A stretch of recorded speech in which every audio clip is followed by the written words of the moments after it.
quero trazer para vocês aqui algumas impressões sobre o debate ligado ao que hoje se fala de direito penal empresarial. Então, na constância da discussão sobre regulação, sobre intervenção estatal, o que seria afeta a área do direito penal nessa tentativa de sistematizar a atividade empresarial ou de, em última análise, realmente intervir na atividade econômica com aquele que é o mecanismo mais contundente de intervenção estatal, o cerceamento de liberdade, né, como é do conhecimento de todos aqui.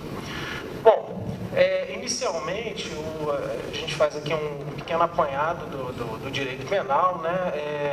A gente sabe que o direito penal sempre refletiu os anseios da sociedade em determinado momento histórico. Então, o medievo falava-se aí no direito penal ligado à bruxaria e religião, e no século XIX, por exemplo, no direito penal ligado aos crimes já patrimoniais, crimes de furto, e no século XX, incriminação ligada a roubo e outros tipos de delitos patrimoniais. Então, é só para traçar um breve relato histórico sobre uma ligação íntima do direito penal com a necessidade histórica que se vivencia. E no nosso contexto atual, eu achei muito interessante que o professor que me antecedeu falava sobre a palavra risco, né, na lei, ou perigo, o risco na lei, na nova lei das estatais, e eu venho justamente falar sobre sociedade de risco. Então, entendendo como paradigma a ideia de uma evolução das questões individuais para parâmetros supra-individuais e do que se chama desde a década de 80, a partir dos estudos do professor Ulrich Beck, como, na modernidade tardia, como a sociedade de risco, ou seja, uma ligação muito íntima entre a produção social da riqueza e a produção social de riscos. Então, dentro dessa lógica de uma sociedade inflada por diversos novos riscos trazidos aí pela profusão de mecanismos tecnológicos e pela produção industrial, em última análise, ressalva-se que há, lógico, uma ciência de que os riscos sempre existiram, né? Esses riscos foram se adaptando ao longo do momento histórico. Então, muito se brinca que a era medieval seria muito mais arriscada do que a atual. No entanto, os processos muito próprios de industrialização e do que alguns chamam de pós-industrialização trazem consequências e riscos que merecem um tratamento diferenciado por parte também do direito penal, entendido aí como intervenção estatal. Bom, a gente traz como exemplo as diversas crises financeiras enfrentadas pelos riscos desse novo modelo de organização social, os escândalos econômicos e prejuízos que datam aí da ordem de bilhões de dólares a partir de fraudes e riscos que não foram devidamente enfrentados pelo posicionamento estatal. Então, há um reconhecimento quase que unânime de que a atividade empresarial, ela sim está conectada a riscos econômicos, riscos ambientais, riscos trabalhistas e riscos ligados à integridade física e, em última análise, à preservação da vida. Bom, no campo do direito penal, surge, então, uma nova metodologia de tratamento que vai justamente ultrapassar a ideia de individualismo e tentar abarcar essas situações supra-individuais, das quais eu mencionava anteriormente, ligadas, em muitos casos, à atividade empresarial. Então, critica-se em alguma análise uma expansão do direito penal ligada a novas tipificações voltadas para núcleos abstratos de incriminação de condutas, tipificações dos chamados crimes de perigo, sem um resultado danoso muito concreto, né? Crimes ligados também a um ideário de abstração, o uso de deveres extralegais para tipificações penais e figuras omissivas como um todo para lidar com o direito repressivo estatal. há setores ligados ao direito mais garantista como um todo. Fala-se muito na Alemanha numa espécie de, eles chamam de Kernstrafrecht, que é um direito penal voltado para o que seria um núcleo essencial, e critica-se esse expansionismo do direito penal que eu venho aqui conectar a essa ideia de sociedade de risco. No entanto, o que se busca é uma modificação de paradigmas do que se entendia até então como direito penal econômico, muito ligado à responsabilização individual por fatos próprios, para um direito penal empresarial. Em que consistiria esse direito penal empresarial? Um direito penal ligado à percepção de responsabilidade a partir de uma estrutura hierárquica de poder. Ou seja, surge, a partir disso, um protagonismo muito grande dos deveres de proteção, vigilância e proteção por parte daqueles que têm o dever de fiscalização, tanto interno quanto externo à empresa. Eu ouvi há pouco os questionamentos da professora Márcia em relação à atuação das agências reguladoras, e eu acho que, de alguma maneira, se conecta essa insatisfação que muitos de nós temos com uma atuação, ou melhor, com a não atuação, tanto no campo interno da empresa, quanto por parte dos órgãos que têm aí sim o dever de vigilância e controle, e muitas vezes não fazem a contento, né? Então, nesse sentido, para o direito penal, com essa pretensão, então, de abarcar a difícil tarefa de responsabilizar aqueles que se omitiram no dever de vigilância, surge a difícil indagação de saber quem e como punir. Essa separação das tarefas empresariais, essa divisão das funções das tarefas numa empresa, tanto nos planos vertical quanto no plano horizontal, ela é extremamente dificultosa. Então, no momento de divisões e organizações empresariais extremamente complexas, muitas das vezes investigações criminais se perdem por conta da impossibilidade de caracterizar a responsabilidade de cada integrante de uma cadeia, de uma estrutura hierárquica de uma empresa. E aí, muitas vezes, isso já aconteceu comigo, a gente se depara durante o trabalho de investigação com a indagação de quem diretamente responsabilizar. Se é aquele funcionário subalterno, se é o administrador, pelo simples fato de ser formalmente administrador daquela empresa, se é um sócio cotista, que tenha uma posição mais protagonista no desenvolvimento daquela atividade empresarial, ou mesmo dentro de empresas com uma organização um pouco mais elaborada, a dificuldade de identificar a participação de cada membro de um eventual conselho de administração. Então, essa pretensão do direito penal de tratar os problemas ligados às omissões dentro da empresa, ela não é a tarefa das mais simples, né? Nesse sentido, eu faço aqui um breve histórico do que seria, então, essa análise da omissão dentro do tratamento do direito penal ligado à empresa. A fundamentação, em última análise, da omissão ou da responsabilização penal pela omissão seria a defraudação de uma expectativa de ação, uma concepção positiva de omissão, ou seja, atua-se com o direito penal em razão da frustração das expectativas sociais para a atuação de quem deveria fazê-lo, né? E o caso aqui que estava sendo citado das agências reguladoras talvez seja muito próprio para a gente tentar pensar, embora a minha fala aqui, no primeiro momento, se restringisse aos quadros internos da empresa. A gente tem, tradicionalmente, no direito penal, as chamadas omissões próprias, que são os casos de mera inatividade, mas as omissões impróprias, comumente relacionadas aos resultados dos tipos comissivos, ou seja, aquele que tem o dever de vigilância, em razão de não fazê-lo, ele responde por eventuais crimes cometidos ativamente por terceiros, sobre os quais ele tenha diretamente a capacidade de vigiar. Então, a ideia é justamente trazer a omissão para uma posição de protagonista, para que se desenvolvam, então, teorias voltadas para uma responsabilização mais efetiva daqueles que não agem. Eu faço uma pequena observação em relação a esse dever de garante que eu venho tratando aqui na omissão ligada ao direito penal empresarial e o que se chama aí, uma teoria que é muito conhecida também aqui no Brasil, sobre domínio do fato, né?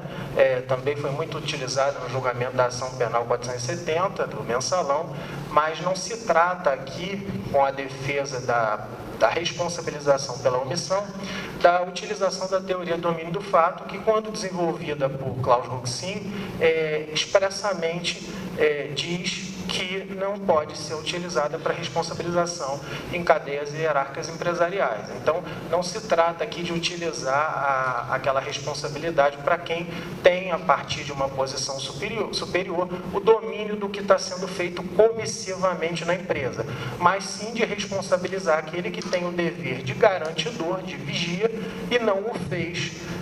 E por conta dessa omissão, redunda-se, então, em resultados, às vezes, os mais catastróficos possíveis. Bom, quais são os problemas principais dessa caracterização do dever de garante? Primeiro, critica-se que essa presunção de não atuar em razão pura e simplesmente do cargo seria uma aproximação de uma espécie de responsabilidade penal objetiva, né? Então, estaria se imputando condutas criminosas àqueles que não tiveram qualquer tipo de pretensão de fazê-lo. No entanto, há alguns elementos que são necessários para que se possa considerar determinado administrador, determinado integrante da empresa como garantidor.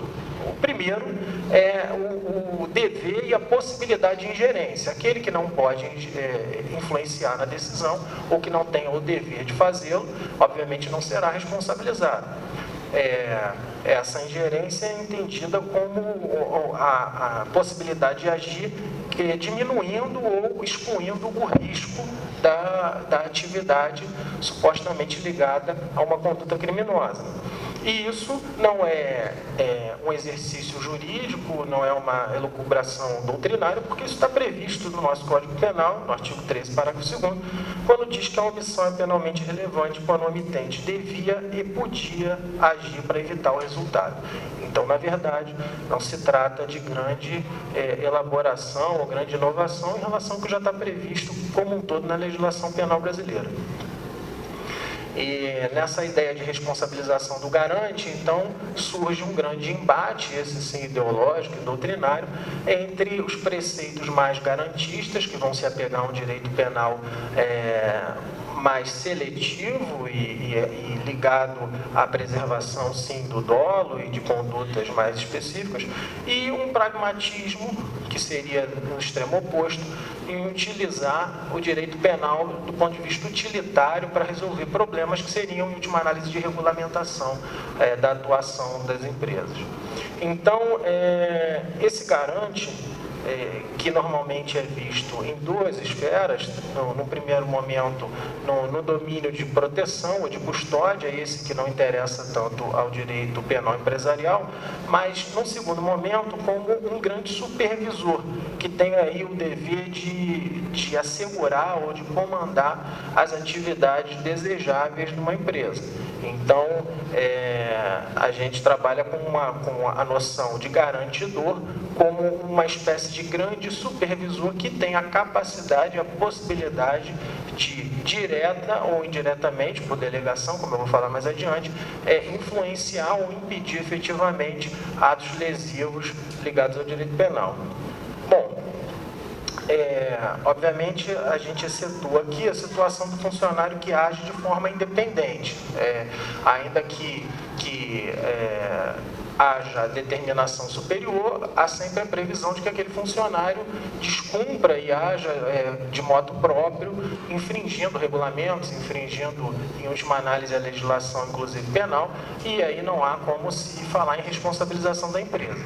Mas a grande preocupação aqui é justamente para as hipóteses em que o funcionário age, em muitas ocasiões, por desconhecimento ou mesmo por razões de boa índole, né? Às vezes está bem intencionado, e aquele que tinha o dever de orientar e de fiscalizar não o faz. Bom, A primeira diferença que a gente tem que começar a tratar quando analisa essa cadeia de responsabilização penal possível na empresa é em relação às chamadas funções delegadas. Então, é lógico que nas estruturas complexas empresariais, aquele que tem o poder maior de mando e de controle da empresa não tem como fazê-lo em toda a sua extensão e delega parte das suas atribuições para outras pessoas. Então, esse detentor de obrigações e poderes repassa e cede a outros. Há uma necessidade de se observar muito detalhadamente, antes da responsabilização penal, essas microesferas de mando, né? Até que ponto não houve uma delegação, inclusive, da atribuição de fiscalizar para uma terceira pessoa. No entanto, não existe, entende-se que não existe uma liberalização completa por parte do delegante. Mesmo aquele que repassa a um terceiro tanto a atividade direta, fim, quanto a atividade de fiscalização, ele permanece com o que a gente chama de dever residual de fiscalização.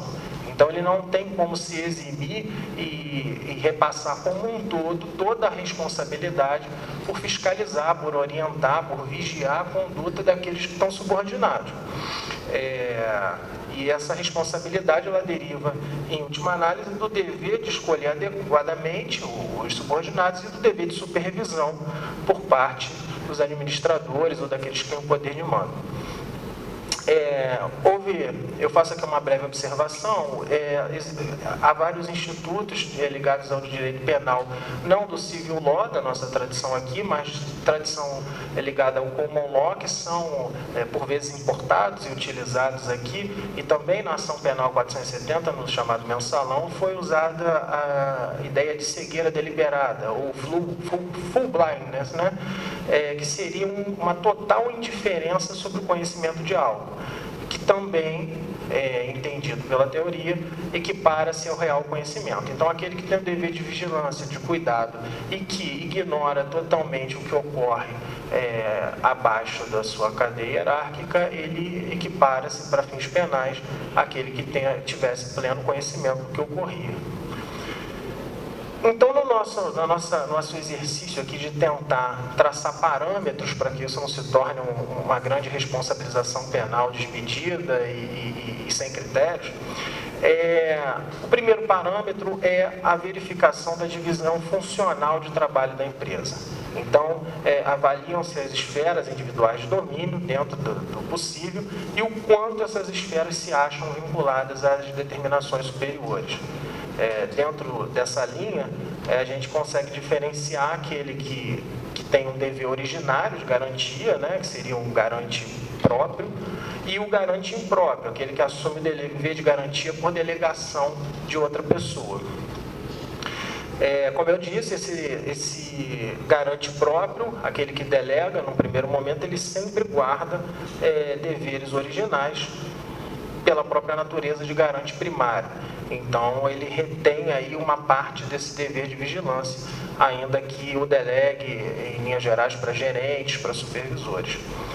Bom, a doutrina estrangeira aponta alguns critérios, possíveis critérios para aferir responsabilidades no campo penal dentro das empresas.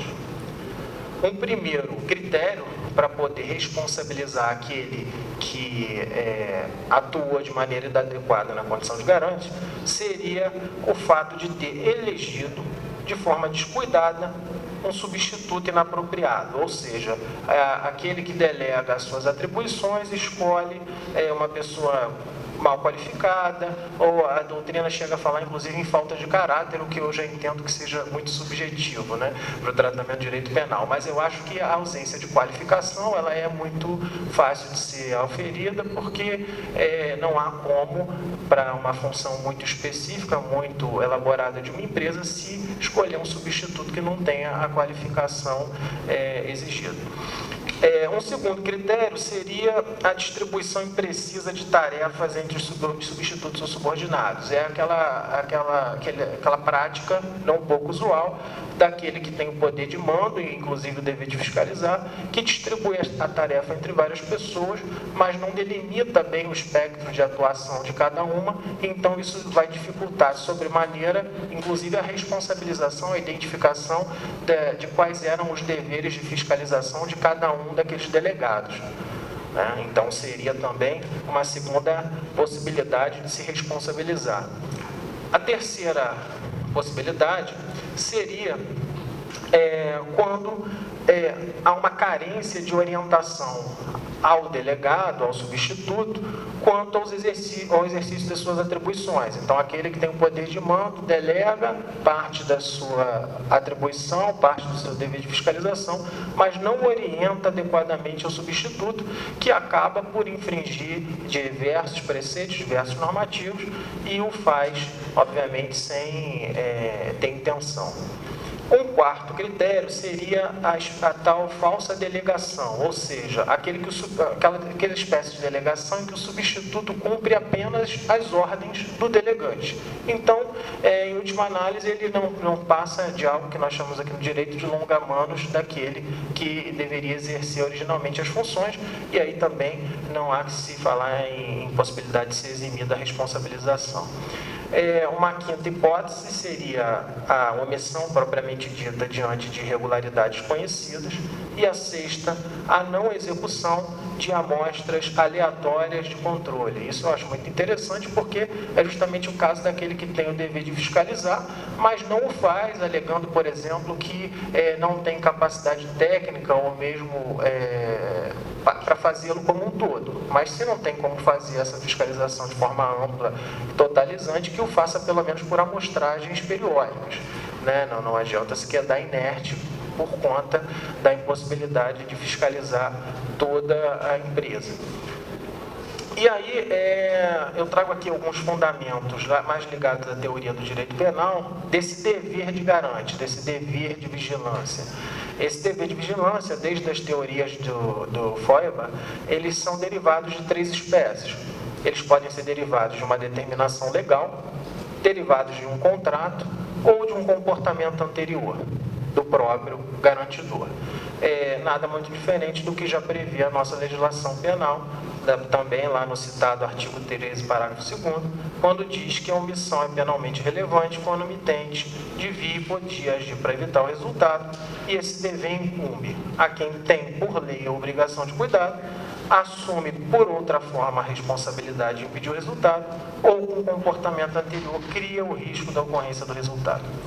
Essa ideia do comportamento anterior que cria a ocorrência do resultado traz algumas controvérsias, principalmente ligadas ao descumprimento de regulamentos, ou do que a doutrina chama de acessoriedade administrativa, ou seja, quando descumpre-se a lei, é muito claro que aquele que tinha o dever de vigiar pratica, por omissão, o ato reprovado penalmente. Mas quando isso não está previsto em lei, mas sim um regulamento ou alguma outra esfera de limitação administrativa, discute-se se haveria a possibilidade de responsabilização penal da mesma forma. E aí, nessa grande esfera de possíveis mandamentos extralegais, surge a ideia do criminal compliance, que seria, então, esse instrumento destinado a evitar riscos de responsabilidade penal no seio empresarial. Indaga-se, portanto, se dentro das normas éticas regulamentadas por um criminal compliance da empresa, aquele que tem o dever de vigilância deixa de cumprir aquelas normas, se isso pode ser usado para responsabilização também no campo penal, uma vez que não é mandamento legal, mas era mandamento interno de ciência do administrador e mandamento ao qual ele havia aderido previamente, uma vez que integrava os quadros da empresa e subentende-se que anuía e tinha conhecimento daquelas regras éticas. Então, aí uma divergência muito grande sobre a questão dos compliances voltados para a área criminal, até que ponto podem ser também usados como parâmetro para a responsabilização. posições mais garantistas vão entender que não, que só realmente quando há um mandamento legal isso pode ser utilizado para responsabilização penal. Outros vão dizer que não, que tanto regulamentações extralegais quanto, inclusive, as normas internas da empresa ligadas ao compliance podem ser, sim, parâmetros de responsabilidade penal. Bom, nesse sentido, surge um certo perigo de valorizar extremamente esses programas de compliance, né? Porque, em última análise, eles são voltados, em sua grande maioria, a obstar lesões à esfera interna da empresa.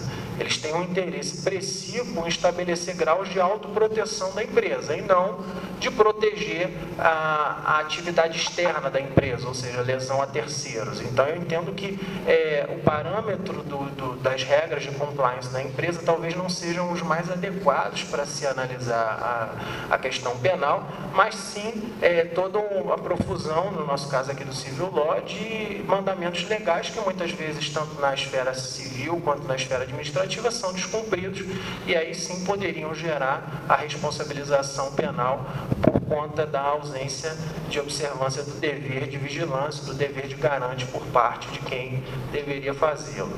Então, há aí uma discussão muito grande relacionada não só aos possíveis espectros de responsabilidade dessa cadeia hierárquica da empresa, mas também a possibilidade de se entender uma responsabilidade compartilhada do ponto de vista criminal, tanto daqueles que executam diretamente a conduta, e aí, obviamente, há de se auferir se tinham ciência da ilegalidade da conduta e anuíram com aquela prática, quanto aqueles que tinham o dever de vigilância, de fiscalização e não fizeram.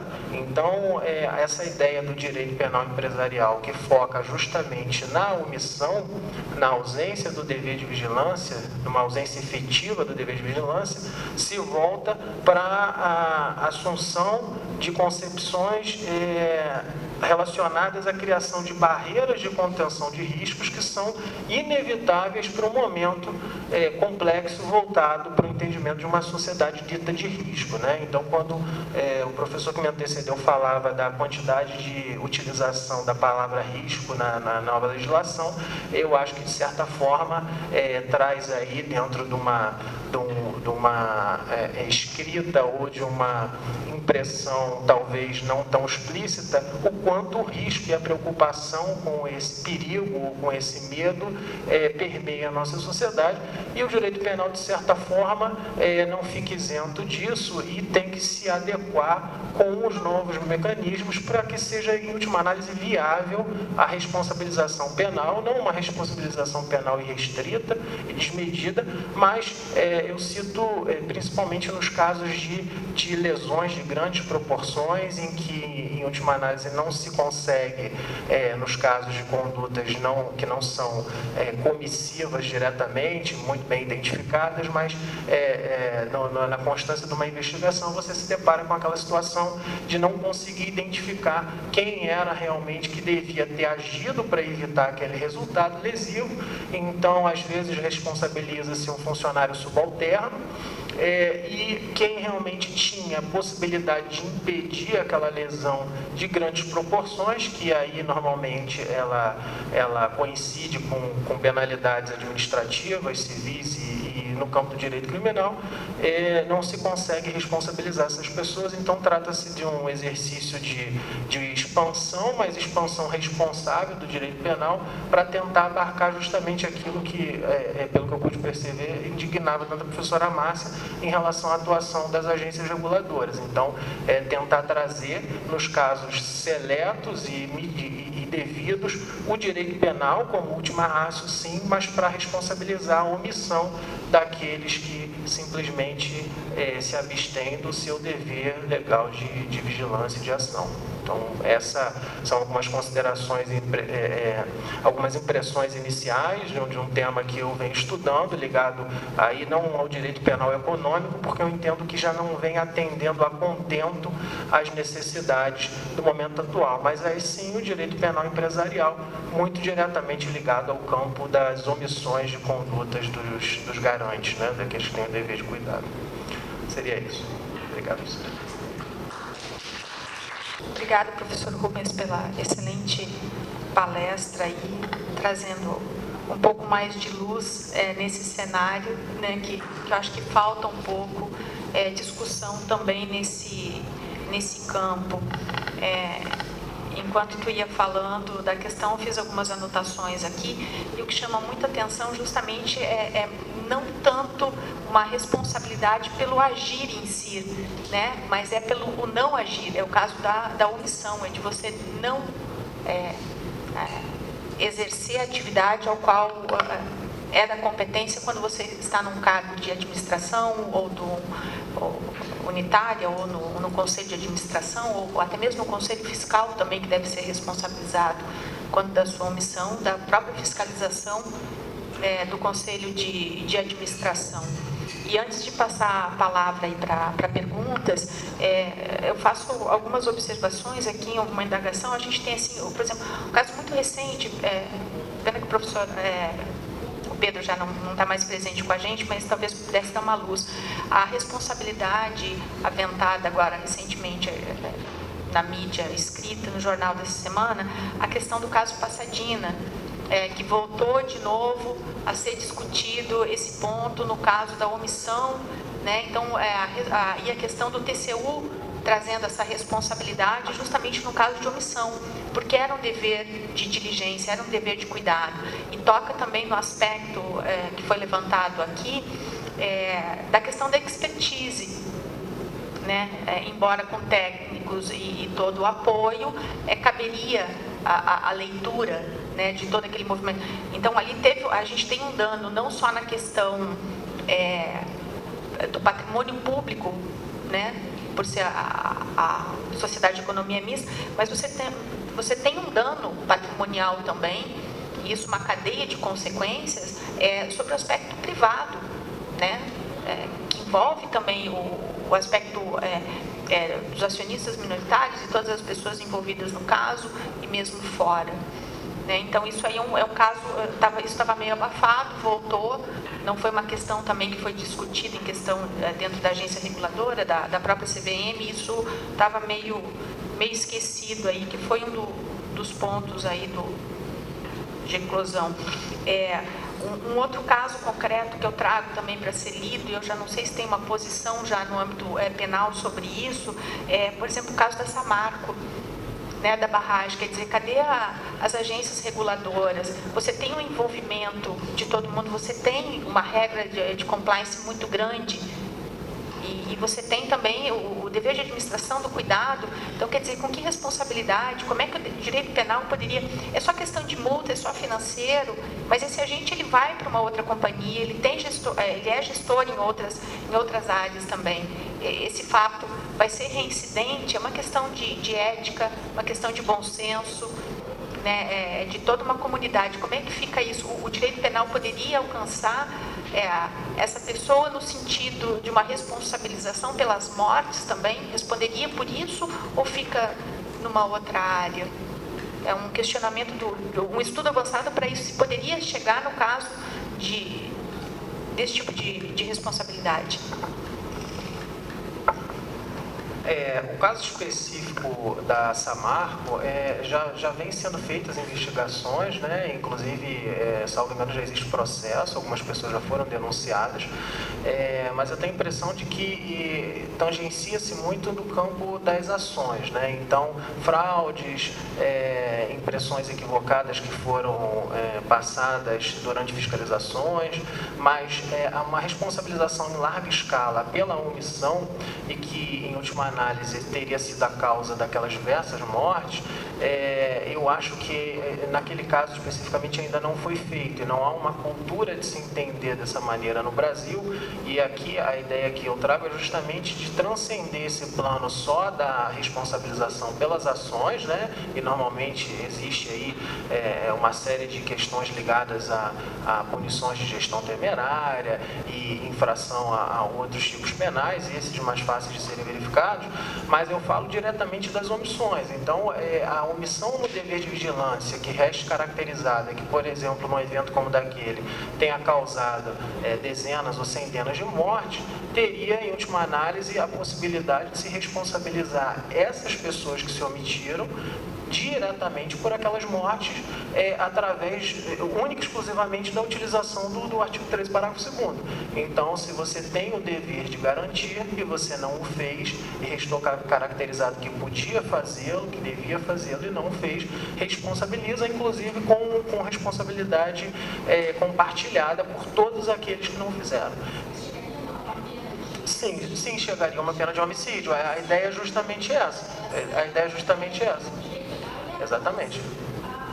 Sim, porque os danos causados por esse tipo de lesão, em última análise, como o caso da Samarco, são de grandes proporções, né? Então, por exemplo, dezenas ou centenas, eu não sei se foi o caso ali, mas acho que foram dezenas de mortes, seria justamente o caso de responsabilizar esses garantes que não agiram adequadamente como autores do homicídio.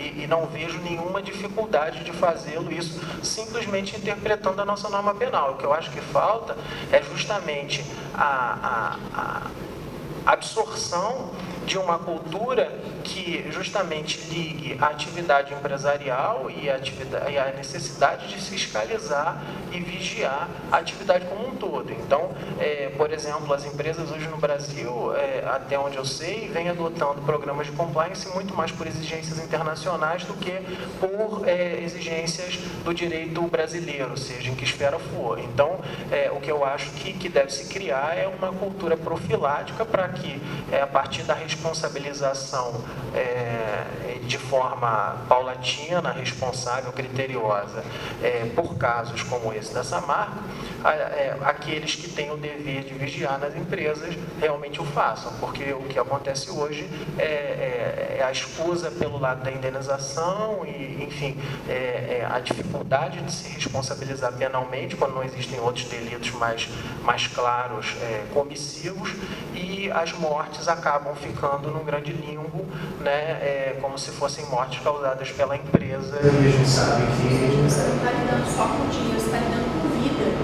Você está lidando com uma irresponsabilidade quando você deveria ter o dever de vigilância, mesmo de guarda, e não tem. Então, quer dizer, isso foge, isso fica eu acho que está assim, uma zona cinzenta demais. Facilita demais para que outros acidentes deste porte, ou semelhantes, maiores, aconteçam. Né? Porque uma simples, então você vai lá, você faz um termo de ajuste de conduta, quando está infracionando, tal, mas e quando você chega numa dimensão dessa, de que você atinge a vida do outro, eu acho que isso passa uma questão maior. Já te passo a palavra, Matheus, só... Tudo bem, porque eu queria aproveitar o gancho do caso da Samarco. Não, mas nós vamos continuar nele, porque o Rubens comentou aqui, eu fiz uma observação aqui também, porque você tem assim, quando as empresas em si, elas estão envolvidas em questões, né, que hoje isso é muito discutida, questão de lavagem de dinheiro e tudo, o direito penal, ele consegue pegar aquele no agir, mas ele não consegue pegar aquele que tinha o dever de fiscalizar aquele que cometeu o crime. Né? E eu acho que isso é uma evolução muito grande, porque vai tornar, acho que um sentido mais... Talvez isso a gente consiga ir um pouco mais para a responsabilização mesmo, né? Uma questão de fazer o outro está fazendo errado, né? Vai até pela ética, mas eu preciso denunciar, porque senão vai sobrar para mim. Né? Eu acho que isso aí talvez a gente force uma mudança também, um paradigma novo, para você mudar o comportamento das pessoas. Não, mas eu não estou fazendo nada, é ele que está fazendo. Não, você tem que fazer. A sua missão pode levar você a uma responsabilidade também.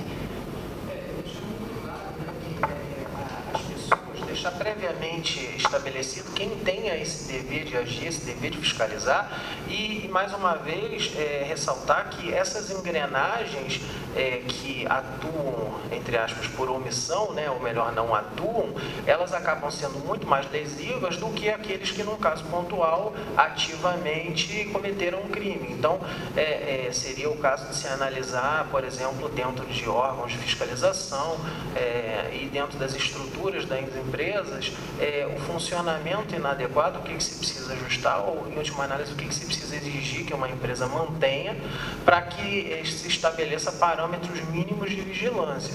E aí é óbvio, né? Pode sempre acontecer um desvio qualquer, mas eu acho que isso por si só já vai ter o condão de diminuir de maneira considerável as hipóteses de lesões nessa proporção como a da Samarco.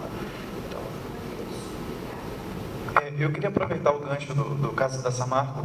A gente está falando aqui de direito penal econômico por parte do privado, mas aproveitando o caso da Samarco, uma das primeiras informações que foram divulgadas é que o DNPM, ligado ao Ministério de Minas e Energia, não fiscaliza todas as barragens, inclusive não fiscalizou no prazo correto. Tinha um fiscal para fiscalizar. Pois é. E aí, extrapolando a parte privada, mas esses agentes públicos também poderiam ser punidos. E onde a gente estanca, no sentido de aonde a gente para a responsabilidade de fiscalizar? Porque a gente vai, então tudo bem, o diretor do DNPM, e a gente vai para o ministro de Estado, a gente vai para o presidente da República. Uma hora a gente tem que estancar essa responsabilidade e parar de culpabilizar. Existe algum parâmetro para isso? Da mesma forma que na empresa, aonde a gente para de responsabilizar? Porque se a gente for olhar a cadeia hierárquica, o último que a gente vai chegar é o conselho da empresa e aí não dá para sair culpando todo mundo. Então, existe algum parâmetro para a gente parar e falar, não, aqui já não dá mais para dizer que essa pessoa deveria ter fiscalizado essa ação ou omissão? Bem, na verdade, a ideia não é um grande regresso ao infinito, né?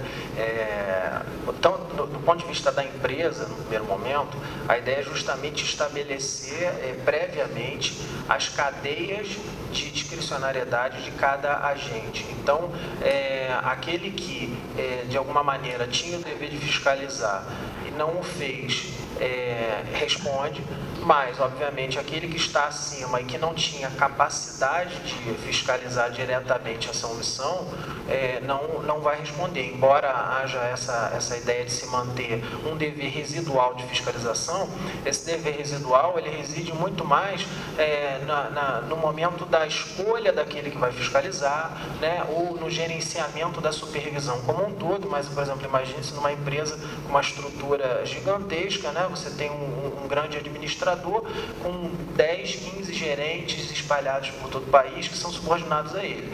Ele vai provar dentro daquele evento que ele fez sim as fiscalizações que cabiam a ele, ainda que por amostragem ou de forma periódica, e que naquele evento pontual, que era de responsabilidade de um desses gerentes, ele não tinha como ter fiscalizado, e aí estanca-se nesse gerente, porque muitas das vezes aí a gente se pergunta, mas o que vai levar essa pessoa a cometer crimes? Enfim, muitas das vezes levado até por incentivos de produtividade, funcionários ditos subalternos decidem de modo próprio transgredir ou cometer condutas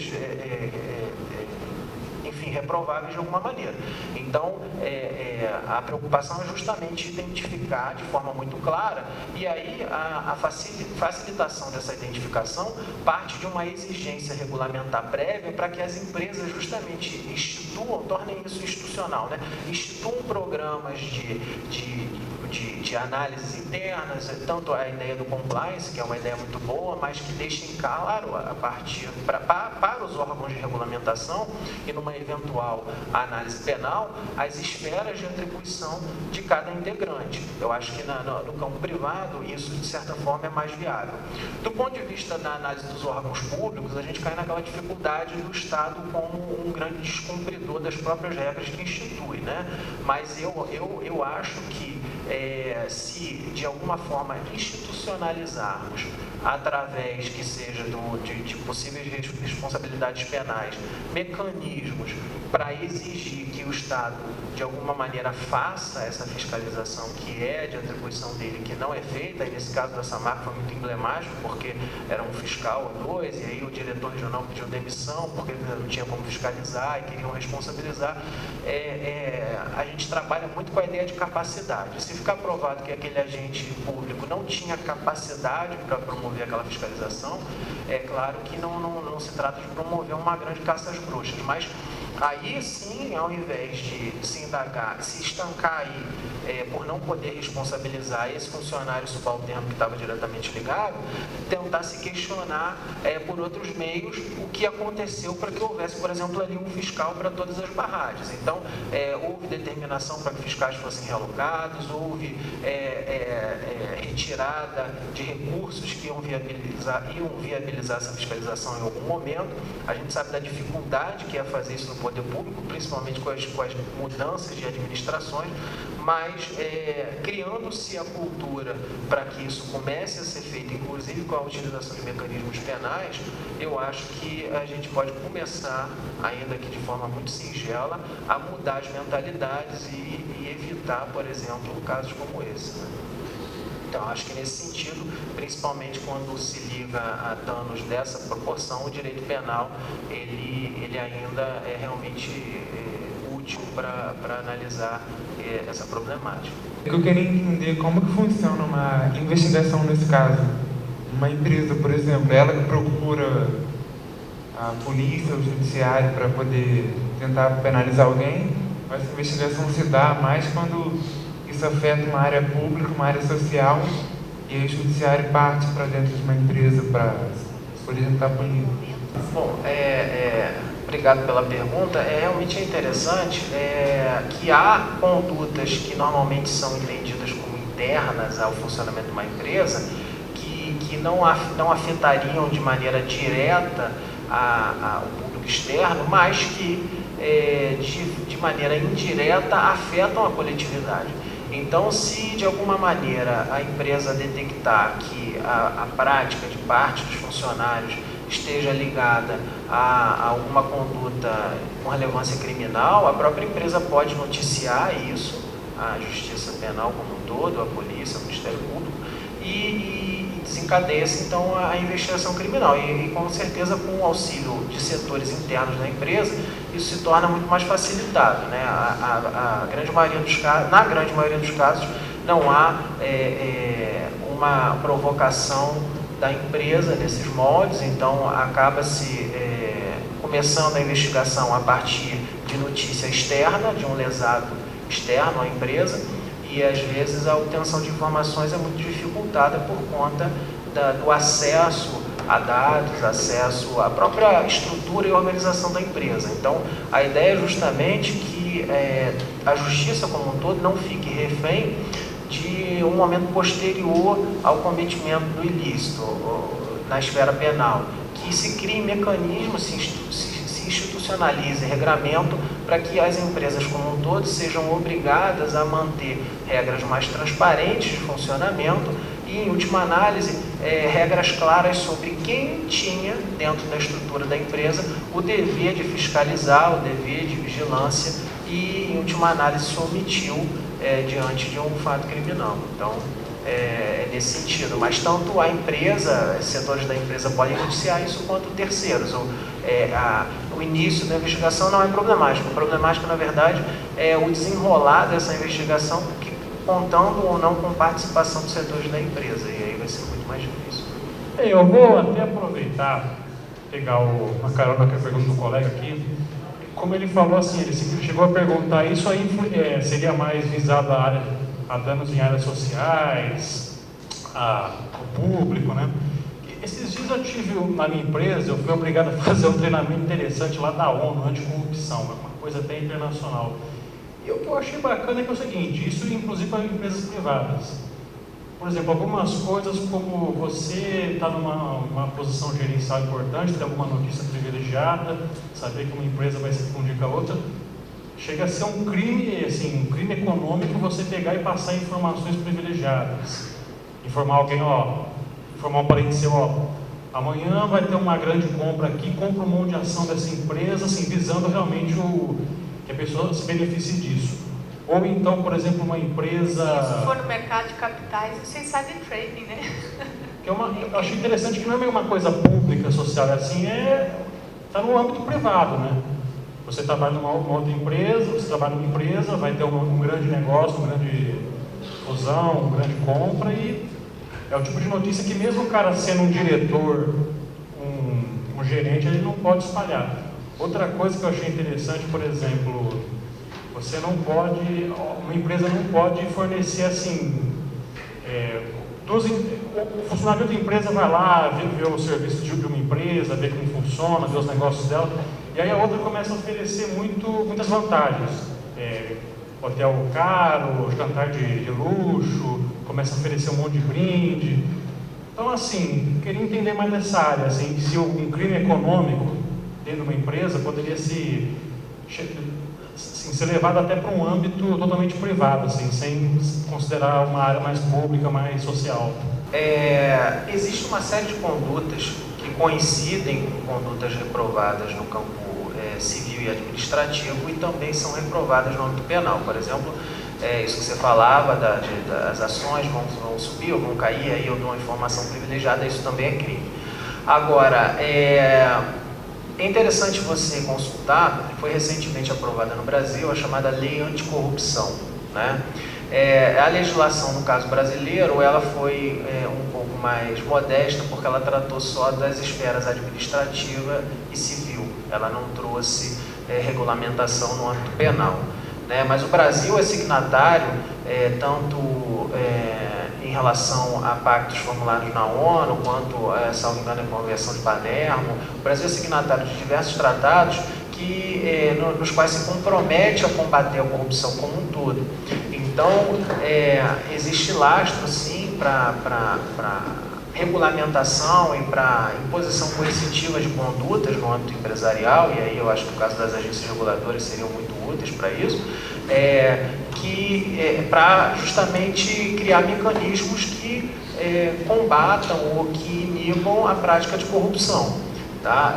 Isso ligado à esfera pública e que poderia ter reflexo no âmbito penal. Internamente, as empresas já vêm fazendo isso, como eu falava aqui, inclusive por imposição internacional, né? Então, uma empresa, existem diversas empresas estrangeiras que, para contratar, por exemplo, com uma empresa nacional ou que esteja aqui sediada, exige que essa empresa apresente um programa de compliance e tudo mais. Então, essa ideia do âmbito privado e do âmbito público, ela é muito tênue a partir do momento em que a maioria das empresas se voltam para o fornecimento de produtos ou para serviços para o mercado. E aí tem uma série de preocupações que, em última análise, remontam ao mercado e que vão influenciar também nessa discricionariedade no âmbito privado. O que eu achei curioso, assim, é que era uma convenção da ONU mesmo, como o senhor disse, uma espécie de lei internacional, e, assim, tratava simplesmente de assuntos de quaisquer empresas, não precisava ser necessariamente órgão do governo, nada disso. Então, uma empresa lidando com a outra. Aí uma das empresas começa a oferecer vantagens demais para os funcionários dessa, uma espécie de propina, para ganhar algo em troca. Isso foi, assim, era tratado como se fosse um crime também. Então, é reprovado, e em outros países é tratado como crime. No Brasil, não foi recepcionado como crime, a lei anticorrupção ficou só na responsabilização administrativa e civil. Mas, sem dúvida, eu acho que existe um caminhar para, e a ideia é justamente essa, a responsabilização também no âmbito penal de condutas ligadas aí a essas convenções, a aspectos de corrupção. Dou por encerrada a sessão, a mesa de hoje, e amanhã convido vocês então a participar com os novos palestrantes, as mesas amanhã a partir das 14 horas, e pela parte da manhã, 10h30, apresentação dos trabalhos que foram selecionados. Obrigada, boa noite a todos. Professor Rubens, mais uma vez, muito obrigada. Professor Benício, sempre. Então, podemos encerrar por hoje.